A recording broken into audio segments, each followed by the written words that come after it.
യുദ്ധങ്ങളെയും യുദ്ധശ്രുതികളെയും കുറിച്ച് നാം ഇനി കേൾക്കാൻ പോകുന്നതേ ഉള്ളൂ.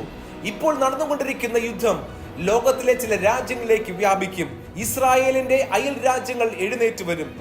ജാതി ജാതിയോടും രാജ്യം രാജ്യത്തോടും എതിർത്ത് നിന്ന് മിസൈലുകളും ബോംബുകളും ആണവായുധങ്ങളും വർഷിപ്പിക്കുകയും ഇസ്രായേലിനെതിരായി യുദ്ധം ചെയ്യുന്ന രാജ്യങ്ങളുടെ മേൽ ദൈവകോപം ഭൂകമ്പമായും വലിയ ക്ഷാമങ്ങളായും ഇറങ്ങി വരാൻ പോകുകയാണ്. മിഡിൽ ഈസ്റ്റ് രാജ്യങ്ങൾ പലതും ഇസ്രായേലിനെതിരായി എഴുന്നേൽക്കുകയും യുദ്ധങ്ങൾ ആരംഭിക്കുകയും ചെയ്യും.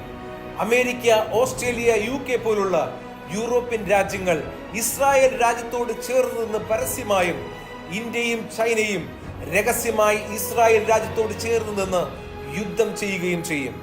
Russia, Iran, Iraq, Egypt, Ukraine പോലെയുള്ള മിഡിൽ ഈസ്റ്റ് രാജ്യങ്ങൾ ഇസ്രായേലിനെതിരായി യുദ്ധം ചെയ്യുകയും ഇസ്രായേൽ ആ രാജ്യങ്ങളുടെ മേൽ തീയിട്ട് നശിപ്പിക്കുന്നത് പോലെ പടവെട്ടി അവരെ